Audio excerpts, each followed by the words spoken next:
Бұл оқиғаны басынан өткізген адамдардың бәрі ақылынан айырылған, тірі қалғаны жоқ. Егер түнде қарай силуэт терезеде қарап тұрса, бұл жай ғана көлеңке емес. Мен бұл видеоны жүктемеуім керек еді, бірақ кеш. Сәлем, қорқынышты оқиғаларды сүйетін көрермен, дайын болсаң, біз бастаймыз.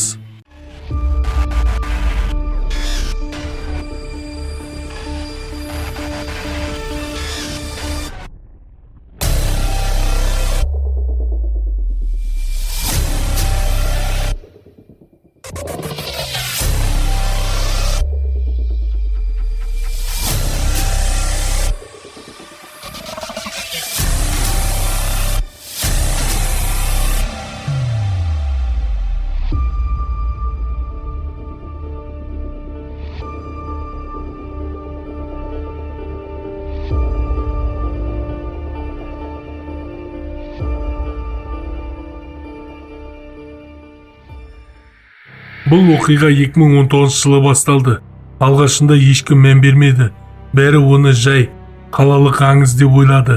Алғашқы құрбан студент жігіт. Ол түнде достарына бір ғана хабарлама жіберген. Мен оны көрдім. Ол бұрышта тұр, қозғалып жатыр. Одан кейін байланыс үзілді. Ол жігітті таңертең бөлмесінде тапты. Есігі іштен құлыптаулы, терезе жабық. Бірақ ең қорқыныштысы оның көзі. Көзінде қорқыныш емес, ақылынан айырылған адамның бос жанары бар еді. Кейін дәл осындай жағдай тағы қайталанды. Бір қала, бір апта, 3 адам. Барлығының ортақ белгісі бар еді. Түнгі 02:45 шамасында оянған, қараңғы бұрышта адам бейнесіндегі көлеңкені көрген. Ол жақындамайды, тек қарап тұрады, бірақ көзін алмайды. Оны көрген сәттен бастап адамның психикасы бұзыла бастайды. Сипаттамасы бәрінде бірдей, биік, бет-әлпеті жоқ, денесі қою қара, жарықты жұтады, көзі жоқ, бірақ қарап тұрғанын сезесің. Ең қорқыныштысы, ол ешқашан жақындамайды, сен өзің жақындайсың. Оны көрген адамда келесі белгілер пайда болады. Ұйқысыздық, айнадан өзіне ұқсамайтын бейне көру, дауыстар есту, қара бұрыштардан қорқу, жалғыз қамалуға тырысу, бірақ бұл көмектеспейді. Өйткені қара кісі тек жалғыз кезде емес, адамның ішінде пайда болады.